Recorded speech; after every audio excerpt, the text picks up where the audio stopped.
Noong 5 ng Agosto taong 2020, ipinagdiwang ng mga siyentipiko ang paglikha ng unang black hole. Ang isa sa mga physicist na nagtatrabaho sa Particle Acceleration Program ay nagbigay ng panayam ngunit tumanggi na ihayag ang mga detalye dahil ang lahat ay sikreto.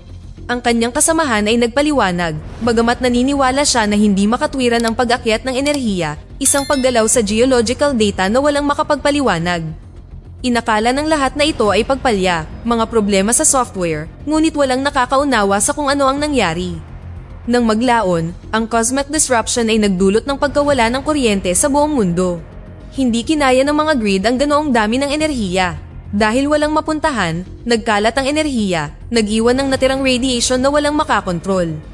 Kinabukasan, kumalat ang mga usap-usapan na ito ay isang bagay na may kaugnayan sa Biblia, ngunit hindi sinuportahan ng mga siyentipiko ang conclusion na iyon.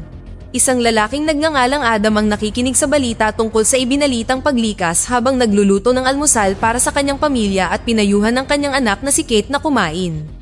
Dahil pagkatapos nito, mahaba ang lalakbayin nila patungo sa bahay ng kanyang lola. Ang asawa ni Adam na si Andrea ay nagmungkahi sa pamilya na kumilos ng mabilis at sa wakas ay umalis na sila. Sa daan, nakatulog ang babae at ang bata. Nagmamaneho si Adam at biglang may nakitang kumikinang sa daan. Kasabay nito, ang radyo ay nagsimulang magkaproblema at pagkatapos ay biglang namatay ang makina ng kotse. Hindi maintindihan ni Adam kung ano ang nangyayari at sa sandaling iyon ay nagising si Kate at nagsimulang magtanong. Umandar muli ang makina at muling nagmaneho si Adam, tiniyak sa kanyang anak na maayos ang lahat at ligtas sila. Ngunit ang lalaki ay nagambala sa isang sandali at sa sumunod na segundo, ang kanyang sasakyan ay bumangga ng buong bilis sa isang itim na bagay, parang pinto na nakatayo sa gitna ng kalsada. Kasabay nito, napuno ng nerbiyos ang 911 call center habang ang mga operator ay nakatanggap ng mga tawag mula sa mga natatakot na tao na nakasaksi sa paglitaw ng mga itim na monolithic portal. Maraming naguulat ng mga nawawalang tao at ang mga operator ay nahihirapang maunawaan ang sitwasyon. Gayunpaman, sinikap nilang pakalmahin ang mga tao sa abot ng kanilang makakaya. Isang operator na nagngangalang Stan ang hindi inaasahang lumapit sa kanyang supervisor na si Katie dahil naniniwala siyang alam niya kung ano ang mga portal na ito. Ilang taon na ang nakalilipas, nahuhumaling siya sa mga misteryosong tawag tungkol sa mga katulad na kababalaghan. Naisave at naiprint pa niya ang mga ito ngunit hindi siya pinaniwalaan ng kanyang supervisor at inutusan siyang bumalik sa trabaho dahil maraming tao ang nangangailangan ng tulong sa ngayon. Napilitan si Stan na bumalik sa kanyang mesa kasabay ng pagdeklara sa state of emergency ng pambansang seguridad. Inatasan ng mga operator na payuhan ng mga tao na lumayo sa mga bagay. Sinabihan ni Katie ang lahat na huwag mag-overthink at sundin ang mga tagubilin. Sinubukan ng isa sa mga manggagawa na umalis dahil hindi niya makontak ang kanyang anak na babae. Gayunpaman, hiniling sa kanya ni Katie na manatili at tumulong na sinabing ang buhay ng mga tao ay nakasalalay sa kanilang trabaho. Ang babae ay bumalik sa kanyang mesa at sinagot ang tawag mula sa isang natatakot na residente ng lungsod na nawalan ng anak na babae malapit sa isang portal. Sa kabila ng payo ng espesyalista, ipinahayag ng babae na hahanapin niya ang kanyang anak. Isang malakas na ingay ang narinig at ang kanyang boses ay tumahimik. Dumilim at biglang nagliwanag at lumabas ang isa sa mga portal sa loob mismo ng call center. Habang sinusubukan ng mga tao na maunawaan kung ano ang nangyayari, ipinahayag ni Stan na gusto nitong pumasok silang lahat sa loob. Inutusan ni Katie ang lahat na lumikas para lang matuklasan na nakajam ang lock ng pinto. Habang sinusubukang pilitin ng mga lalaki na buksan ng pinto at tinangka ni Katie na makipag-ugnayan sa pamunuan, napansin ni Dory ang mga guhit ni Stan na kamukha ng mga portal. Nakiusap ang mga katrabaho kay Stan na lumayo sa pinto, ngunit ipinaalala niya sa kanila ang mga misteryosong tawag ilang taon na ang nakararaan na nagpahayag tungkol sa mga mahiwagang pintuan, ngunit walang gustong makinig noon. Biglang kumuha ng baril si Stan at ginawang bihag ang kanyang mga kasamahan sa trabaho. Naniniwala siya na ang bagay ay nakikipag-usap sa kanya at hinihiling na lahat sila ay pumasok dito. Nang tumanggi sila, binaril ni Stan ang isa sa mga lalaki. Napagtantong hindi nagbibiro si Stan, sumunod ang isa pang lalaki, lumakad papunta sa portal at nawala.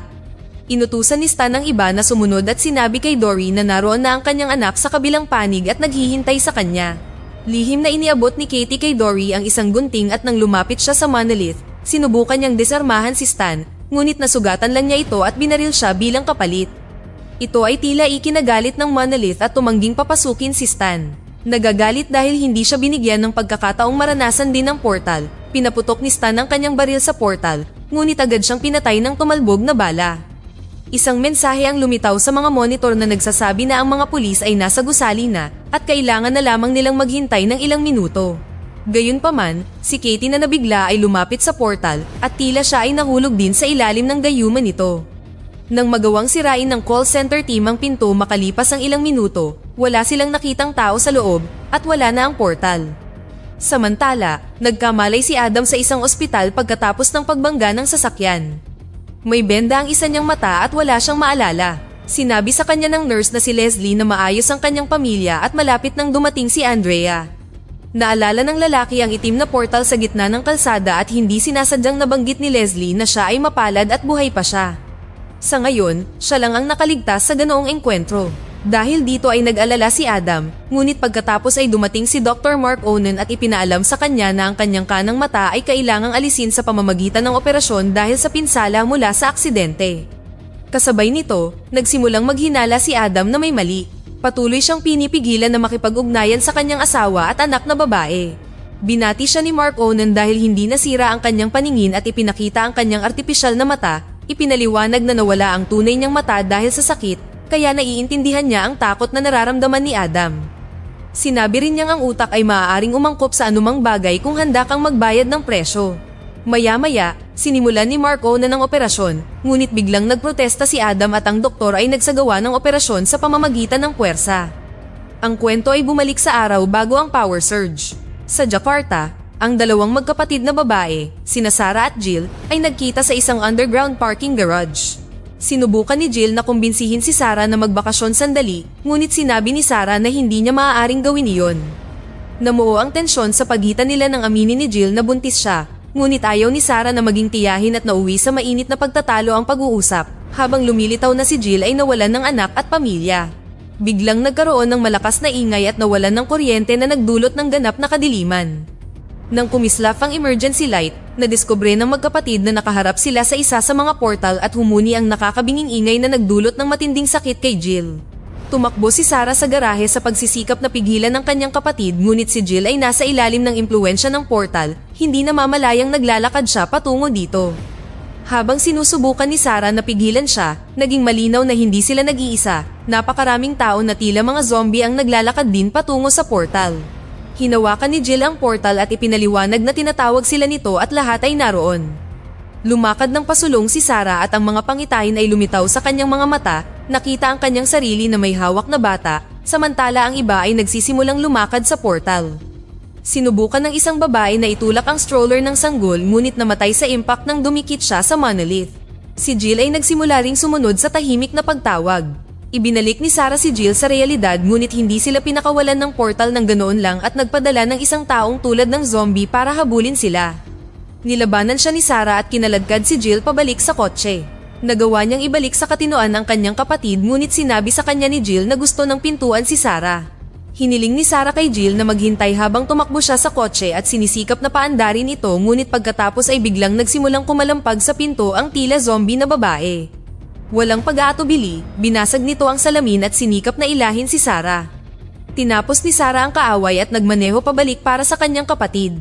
Pumasok ang magkapatid at sinubukang magmaneho palayo ngunit di nagtagal, napapaligiran sila ng mas maraming mga zombie.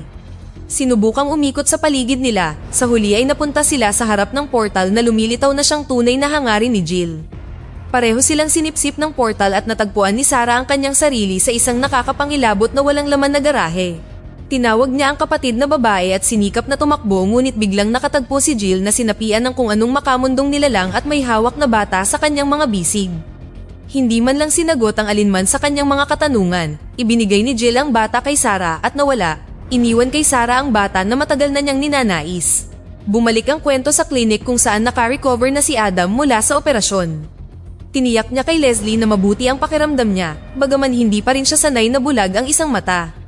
Sinabi ni Leslie sa kanya na ang kanyang asawa ay parating na anumang minuto, pagkatapos ay biglang may tinig na nagsalita sa loob ng kanyang ulo na nagsasabing siya ay nalinlang. Naglakad si Adam sa banyo, inalis ang benda at nakita na ang kanyang mata ay naging itim tulad ng portal at tila nakikipag-usap ito sa kanya. Nagsimula siyang makipag-usap sa isang boses na malademonyo at ang kanyang refleksyon ay nagpapahirap sa kanya na may pangako na muli niyang makakasama ang kanyang asawa at anak na babae. Sa sandaling iyon, dumating si Dr. Mark Onan at inatake si Adam na parang sinusubukan na kumonekta sa demonyong nilalang sa kanyang mata. Naghanda siyang mag-inject kay Adam ng kung anong uri ng gamot nang umalingaw-ngaw ang putok ng baril. Pinatay ni Leslie ang baliw na doktor upang mailigtas si Adam. Ipinaliwanag niya na ang kanyang pamilya tulad ng sa kanya ay nasa kabilang panig ng mga portal at siya lamang ang nakabalik ngunit nagbago, kaya gusto ng doktor na kunin ang kanyang mata. Dinala ni Leslie si Adam sa kaloob-looban ng ospital at sinabi sa kanya na ang ilan ay naniniwala na ang mga monolith ay mula sa ibang planeta, marahil mula sa ibang dimensyon, at iniisip ng iba na sila ay may kaugnayan sa Biblia. Ano man ito, sila ay matalino at hindi maaaring maliitin. Sila ay nasa ospital ng militar na nilagyan ng mga espesyal na katangian kung saan nagawa nilang ikulong ang isa sa mga monolith. Sinubukan nilang makipag-usap sa mga nilalang ngunit ang bawat tao ay nakakarinig ng ibang bagay. Sinabi ng nilalang kay Leslie na kung maaari niyang dalhin si Adam sa portal, maliligtas nito ang kanyang pamilya. Sumang-ayon si Adam sa paniniwala na ang kanyang asawa at anak na babae ay nakulong din sa loob ngunit nang lumakad siya doon, pinatay ng hindi nakikitang puwersa si Leslie. Natagpuan ni Adam ang kanyang sarili sa isang bahay kung saan nakita niya ang kanyang anak na babae na mas matanda na. Tumakbo siya palayo at hinabol siya ni Adam para lang makaharap ang kanyang imahe sa salamin na sinaniban ng isang masamang nilalang. Nagalok ito sa kanya ng isang kasunduan, isuko ang parehong mga mata upang makita ng nilalang ang mundo sa pamamagitan niya at bilang kapalit ay maaari siyang manatili kasama ang kanyang asawa at anak na babae. Sa pagsalungat sa alok, dinukot ni Adam ang parehong mga mata, tumangging hayaang makapunta ang nilalang sa mundo. Nang magkamalay siya, bumalik siya sa ospital.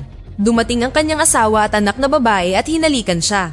Sinabi sa kanya ni Leslie na siya ay maswerte at nangako si Dr. Mark Onan na siya ay mabubuhay ngunit nang yakapin siya ng kanyang pamilya, si Adam ay ganap na bulag ngayon. Bumalik ang kwento sa mga siyentipiko na di umano'y lumikha sa black hole sa pamamagitan ng eksperimento. Sinabi ni James na hindi pa rin alam ng mga tao kung sino o kung ano ang dumating sa mundo at iyon ang pinaka-nakakatakot. Nang maglaon sa isang improvised na lab, pinag-aaralan ni James ang isa sa mga portal habang nakikipag-usap sa kanyang kasamahan na si Anna na nasa isang bukid na nakatayo sa harap ng pangalawang portal. Pumasok si Anna at natagpuan ang sarili sa kabilang panig sa lab ni James. Natutuwa na ang kanilang maliit na eksperimento ay gumana. Hinimok ni Anna si James na sumama sa kanya upang patunayan na maaari itong ulitin na ang mga portal ay isang paraan lamang ng paglalakbay. Nag-aatubiling sumang-ayon si James, unang humakbang at sumunod si Anna ilang sandali. Sa kabilang panig, nahanap ni James ang kanyang sarili sa bukid ngunit mas natagalan si Anna at nang lumitaw siya, may nangyari. Tila sinaniban si Anna ng isang nilalang mula sa portal at nagdurugo, nagsasalita sa isang tinig na hindi sa kanya, katulad ng tinig ng gumagaya kay Adam. Hinawakan niya ang ulo ni James at gumamit ng hindi nakikitang puwersa sa kanyang mga kamay na naging sanhi ng pagsabog ng kanyang bungo at pagtalsik ng mga dugo at laman ni Adam. Pagkatapos, si Anna o kung anumang nilalang na nasa loob ng kanyang katawan ay nagbigay ng mga pahiwatig na darating ang sakuna, isang bagay na mas masahol kaysa sa mga portal mismo, marahil ang pagtatapos ng sangkatauhan. Dito na nagtatapos ang ating kwento. Sana ay nagustuhan nyo. Mag-subscribe na kung hindi ka pa nakasubscribe, pindutin na rin ang notification bell at like button upang matulungan ang channel at mag-iwan na rin ng komento. Maraming salamat sa panonood.